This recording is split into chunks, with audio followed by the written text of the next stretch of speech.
Day 67 of the war and the ceasefire is holding, but increasingly under strain. In the Strait of Hormuz, the situation is no longer just tense, it is contested. Washington insists it has total control and is now enforcing what it calls Project Freedom, a temporary operation designed to secure commercial shipping routes without expanding the war. Tehran, however, rejects that framing entirely, calling the initiative a deadlock, not a solution, and warning that any attempt to impose control over the strait could drag the region into a wider quagmire. And on the ground, the reality reflects that clash: missile threats, drone attacks, ships under fire, and competing claims over who actually controls one of the world's most strategic waterways. At the same time, diplomacy is moving, but unevenly. Iran says talks are making some progress through Pakistan's mediation efforts, yet that progress remains limited, indirect, and overshadowed by deep mistrusts and major unresolved differences between the two sides. So where is this heading again? Can mediation realistically bridge the gap between the two sides still operating on fundamentally opposing terms? And ultimately, who really controls the Strait of Hormuz? Military force or political leverage? Tonight, we break down the strategy, the signals, and the stakes.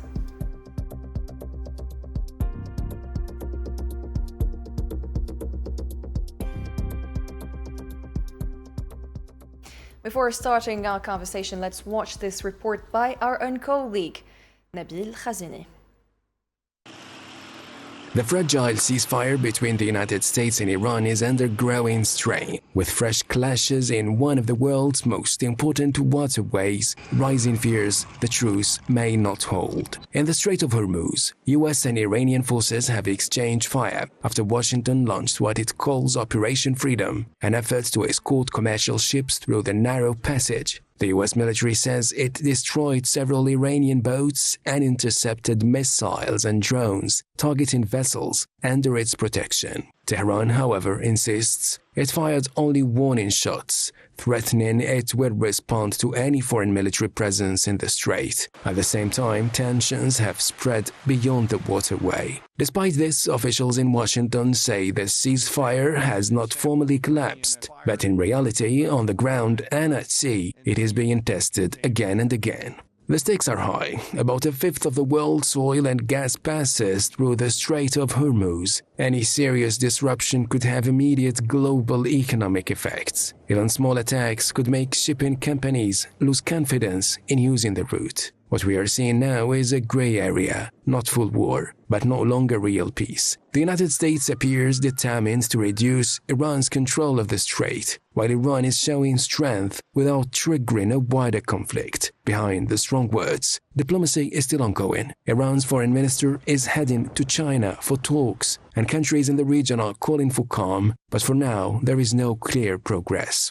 The ceasefire is still in place, but it is becoming more fragile, and with each new incident, the risk increases that a miscalculation could push both sides into open conflict again. And to start our discussion, I'm pleased to welcome Dr. Abdenour Toumi, political analyst. Thank you for joining us. Good evening, and thank you for having me on the program. You're always the most welcome in our programs. And also, we're joined by Mr. Escalating Dawood, the principal analyst at MEA Risk LLC and founder of the North Africa Journal, with us from Miami. Thank you. Thank you, Miriam, and greetings to your guests as well. Thank you very much for joining us. Maybe let's start with you, Mr. Toumi. We're at day 67 of the conflict or the war between Iran and the US with repeated incidents on the ground. We have seen what happened yesterday and today. So can we say at this very point that we're still looking at a ceasefire, or is it escalation with a fragile, very fragile ceasefire at this moment? It is indeed. We are in that moment or in this stage of neither war nor peace, but we are in this dynamic that has emerged in light of these 2 weeks of this fragile ceasefire, as you stated. And this has created an equation of a synergy strategy that is carefully and attentively initiated by the Iranians versus the strategy of failure that has been actually showing its results by the US. And because all these, actually, the objective of this illegal war that were to going after the nuclear program and the regime change and the ballistic missile program as well. So none of this has been achieved. To the contrary, this war has impacted not only the region, but also we saw now has become globally and has become an energy or global energy war, or at least is making the entire, the rest of the world anxious and nervous to some extent, and notably the Asian countries such as superpower like China and regional powers like India and South Korea, Japan, as well as in Europe and European countries. And we saw how this incoherent policy that from the EU, for instance, countries and even the UK, who have been very and now are worried about this war. So and we saw the reprise of the oil that was before the war under $90 a barrel, now has reached 100 to almost 120 barrels. So all these elements are actually shaping the dynamic of this war. We are actually, it's too early to speak about a game changer because there is no such a thing that has been broken through to lead to a game changer. But we are in that moment of actually both parties are watching. I mean, each one is watching the enemy at this point for its faux pas. So I think I have said that it is the Iranians are playing a careful chess game, whereas the Americans are in this poker game. And this is why we have been listening or having these news reports and statements coming from President Donald Trump himself, and about how he's going to be tough and if Iran will cross red lines. I don't know how many red lines left because there is no red lines. So, and on this dynamic of this war, there is the visit of the Iranian Foreign Affairs Minister to China today. And knowing that President Donald Trump himself, he will have, he will be heading to China in next week. So all these elements are shaping this dynamic of this war, and nonetheless, the entire global economy is holding its breath, and they are heading to the unknown. So a fragile, very fragile ceasefire, and we are talking today about perhaps some let's say, unpredictable future. You said that Donald Trump is playing the poker game and that the Iranians are playing the chess game. Mr. Dawood, so when you hear Donald Trump saying that Iran knows what not to do, what does that imply in terms of red lines today? What is perhaps that thing that could happen that will change all of these dynamics and make a major difference, and perhaps something that we are not expecting? Yeah, it's thank you for that. It's very difficult to take Donald Trump, by his words, right? Remember that he's in a really tough position. I mean, first of all, if you recall, he ran his campaign on the need to avoid wars, to avoid the U.S. being dragged in military conflicts, particularly in the Middle East. And that really didn't happen. And so a lot of what he says, is targeted to different audiences, right? When you hear the term Project Freedom, he has to justify what he's doing, not in terms of economic or strategic, but in terms of freedom. Words that essentially his audience might understand. So remember, he won the election largely, as I said, because his agenda was to decouple U.S. involvement in hotspots around the world, and that didn't play out that way, right? What is he looking for? Well, he's looking for a victory. He has the elections coming up in November that will determine sort of the fate of the U.S., at least his own fate over the next following 2 years. So he certainly is in a position where a great chunk of his audience is starting to feel the pain of this war and starting to sort of distance themselves from what's going on. On the other hand, of course, he is also surrounded by hawks and people that want this war. So where is he going? Well, his messages show a great deal of ambiguity. And it depends on who you are. It depends on what you hear. You will hear different messages coming from Trump based on different audiences.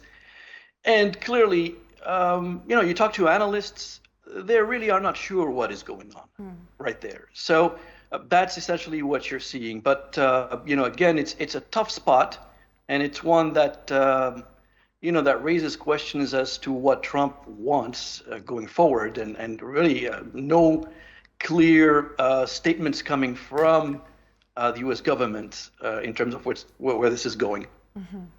So a great deal of ambiguity in the statements made by the U.S. President Donald Trump. The ceasefire is fragile again and conditional. The real pressure point becomes the Strait of Hormuz, where the parties are both claiming control. So we have claims and counterclaims. Washington says that it has total control. Tehran says a new equation is being imposed.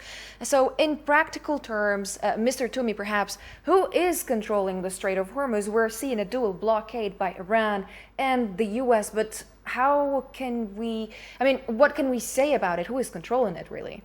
Okay, so far as we can say, Iran, because, is having the advantage of the geography and also the experience for the Iranians who have been actually, or who went through this crisis decades ago during the first Gulf War, the Iraq-Iran war. And of course, at that time, the Iranians, they weren't that strong like they are today. And of course, technology has been developed. And so now we have this the drones and so on. And the Iranians did prepare themselves. Nonetheless, it is still a dispute when it comes to international law, because according to the UN Convention on the Law of Seas of 1982, we call it commonly the Jamaica Convention, and that Iran didn't ratify that. So, and of course, it shares with Oman. But Iran, is taking this advantage this time, and this is using this card that it wasn't in the beginning of this war. And this is again when I said it was a strategy failure that was actually as a result of the non-clear objectives of this war from the U.S. Administration, has given to the Iranian this card and to show its strength and position itself in this posture on challenging not only the neighboring countries and the global economy when it comes to the oil passage and of course goods and so on. So the Americans now, and by the way, Americans are saying that they did show or impose this economic blockade on the Iranians, that the Americans fleets are actually stationed almost 500 miles from the Iranian shores, because they know where. They don't want to get into this naval battle in which it will change totally the dynamic of this war, and its repercussions will be terrible for the entire region. So this is, again, why today the Iranians are going carefully and showing some teeth and continuing to challenge the Americans. Sure, I mean, we heard statements from President Donald Trump himself and his war Secretary of War, American Secretary of War, that for being pushing the Iranians to collapse and opposing more this economic war by imposing more sanctions. But again, I believe this administration didn't read or didn't do its homework in first place, because Iranians have been going through these economic sanctions for 47 years, and the resilience is there. And when we speak about the economy, the Iranians today, sure, I mean, there are this division or this opposition to the Iranian regime that has been going for decades. And we saw, I mean, the last 5 or 6 years, actually since 2009, there were those protests against the regime, to the latest one in a pre-war in just last January. So the Americans, they still have that arrogant reading vis-a-vis the Iranians, and actually not only the Iranians, I mean to the entire people in the region, because it's a matter of national pride. And this is why we saw now the Iranians are because having that, going rallying around the flag and showing their resistance and the resilience to the Americans. And this is why this economic war is not going to work. And this is another factor of time factor that is playing in favor of the Iranians. And again, this is another element that is making the Americans sure, I mean, they are frustrated and they want to end this war, but they don't have a strategy, they don't have an end game, and they don't know how to end it, because militarily it cannot, and now politically, so diplomatically, this is why they have to go back to the negotiation or the discussion table, because they are not negotiating yet, and listen to the allies, to the mediators and the regional powers who are mediating and trying to help the Americans to some extent to break through and have this safe face strategy for the U.S. administration. So, Mr. Dawood, the U.S. says it can... Sorry, just to reiterate what Mr. Toomey said, Please. I completely agree with his analysis. Absolutely. I think it's fair to say that the Iranians, it's their neighborhood, right? They're going nowhere. This is not like a population that you will displace. They will be there, they will fight. The other thing that's really critical to know is that the Iranians have the propensity to absorb pain much, much longer than sort of the Americans. The Americans have elections every 2 years. They change governments every 2 years, at least in terms of the Congress, and of course every 4 years in terms of the president. So, this is not a conflict where a military posture is going to win. It's a tool, of course, to put pressure. It's a tool to put pressure, as we're seeing now. But we have to agree that they're talking. We're not seeing it. It's not in the headlines. There is a track that's taking place, which is very good. But at the end of the day, though, what's the consequences if Iran has more power or less power? I think that's sort of the big question, the big strategic question. What is going to be the day after? And the day after is, will the region see a much more powerful Iran, an Iran that imposes restrictions, rules, payments, tolls, etc., in Hormuz?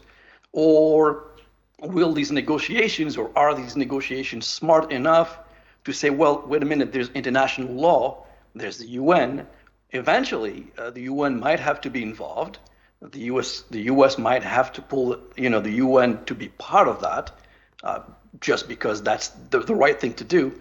But I do agree with Mr. Toomey that at the moment, Iran seems to have the upper hand, even though there's a great deal of suffering and a lot of destruction. And of course, you have essentially a military armada that could be unleashed against them a large chunk of that is essentially driven by pressure building that you see taking place. Maybe back to our topic. The U.S. says it can secure shipping without entering Iranian waters. So is control now a military presence or the ability to disrupt global trade? And how can they realistically control it without doing it there? You mean how do they control Hormuz with their current capabilities? Yes, without being involved by, without attacking, really. We have seen that they have been monitoring it by distance. Yeah, and then you saw. I think there were a couple of American destroyers that entered the Strait to accompany some ships, and they came under heavy attack themselves. And of course, they say that they destroyed 5-6 small Iranian boats. It's going to be a cat and mouse thing for a little while. I don't think anyone has really a clear view of how this is turning out to be.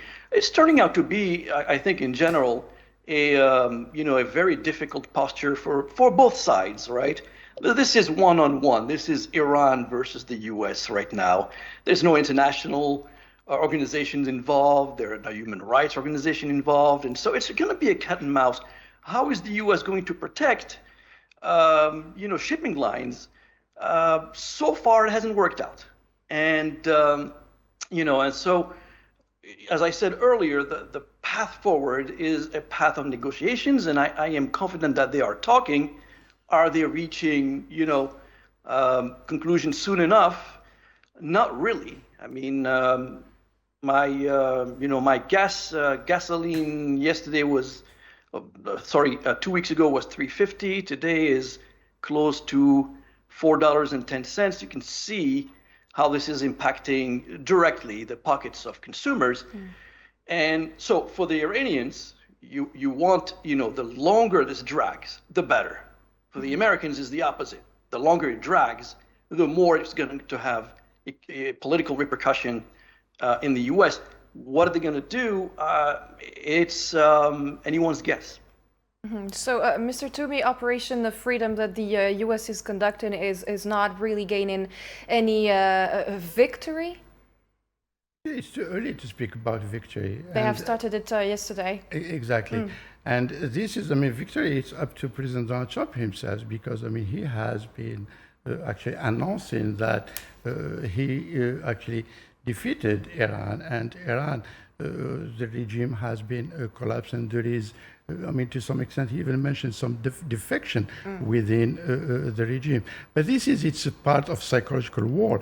And also it is a message that he has been sending to his base, because now in that, he will be facing crucial midterm elections in November.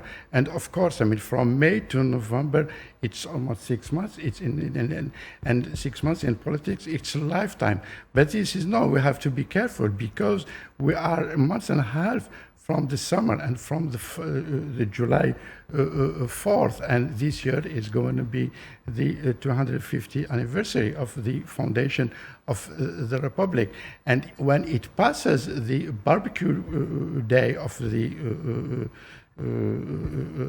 July 4th, the Americans here will be worried, because they will be moving, because it will be vacation time. And Americans, they love their SUVs, and they love when they go, when they push on gas. But the worry now and the concern, as it was stated by our different guest, about the gas, when they go to the gas station, and when they saw that the gallon is reaching $5, and here they will ask a serious question. What went wrong?